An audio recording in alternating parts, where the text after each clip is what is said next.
আসসালামু আলাইকুম। Hello everyone, কেমন আছেন সবাই? আল্লাহর রহমতে যে যেখানে আছেন ভালো আছেন এবং সুস্থ আছেন। আলহামদুলিল্লাহ আমিও ভালো আছি। তো আজকে ছোট্ট একটি ব্লগ নিয়ে আপনাদের মাঝে হাজির হয়েছি। তো আজকেও সকাল থেকে শুরু করছি। দেখতে পেয়েছেন সকালে আমি লুচি করেছি নাস্তাতে, আর চা করেছি।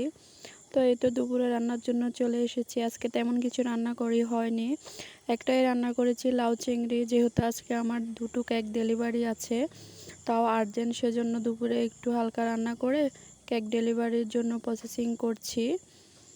তো এই তো লাউ চিংড়িগুলো আমি রান্না করছি। প্রথমে পেঁয়াজ রসুন কাঁচামরিচ সব কিছু দিয়ে আমি চিংড়িগুলো ভালো করে কষিয়ে নিচ্ছি।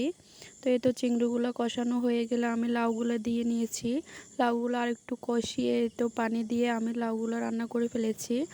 তো এই তো আমি কেকের জন্য কেকগুলো আগে রেডি করে রেখেছি, এখন ডেকোরেশন করার জন্য ক্রিমগুলো রেডি করছি। তো একটা ভ্যানিলা ছিল আর একটা চকলেট ছিল। তো এই তো ভ্যানিলা কেকটা আমি হালকা ডিজাইন করে, এটা যেহেতু কাস্টমার ছিল না, জাস্ট শুধু হালকা একটা ডিজাইন চেয়েছিল, সেজন্য একটা হালকা ডিজাইন করে দিয়েছি। তো আরেকটা যেহেতু চকলেট কেক, সেজন্য আমি চকলেট গানাশ তৈরি করে নেব আগে। তো চকলেট গানাশের জন্য চকলেটগুলো আমি ভেঙে নিয়েছি আর এখানে গরম দুধ দিয়েছি। তো এই তো অনবরত নেড়ে আমি চকলেট গানাশটা তৈরি করে নেব। এই তো তৈরি করে রুম টেম্পারেচারে রেখে আমি এগুলো এখন কেকের উপরে ঢেলে নিয়ে কেকটা ক্রাম করে নেব। তো এই তো 1M নজল দিয়ে এটাতেও হালকা একটু ডিজাইন করে দিয়েছি। কেমন হয়েছে অবশ্যই কমেন্ট করে জানাবেন। তো এই তো উপরে 1M নজল দিয়ে একটু ডেকোর করে দিয়েছি, নিচেও একটু ছোট নজল দিয়ে একটু ডেকোরেশন করে দিয়েছি। তো কেকগুলো আমার বানানো শেষ। আমি 2 ঘন্টা ফ্রিজিং করে রাখবো কেকগুলো। যেহেতু আমি 2টা থেকে কেকগুলো বানিয়েছি, সন্ধ্যা ডেলিভারি দেব, সেজন্য আগে একটু ফ্রিজিং করতে হবে। তো এই তো আমার কেকগুলো ডেলিভারি দেওয়ার জন্য একেবারে রেডি করে ফেলছি, বক্সিং করে ফেলেছি। তো বিকালের নাস্তার জন্য আমরা এটা খেয়ে থাকি প্রায় সময়। এটাকে বেলির ডাল বলা হয়, এটা রান্না করেও খায়।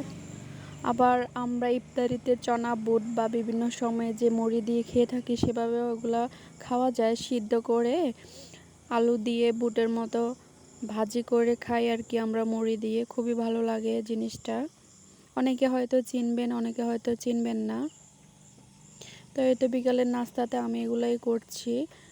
এগুলা আমি পেঁয়াজ কাঁচামরিচ রসুন দিয়ে আলু দিয়ে আমি সুন্দর করে ভেজে নিয়েছি।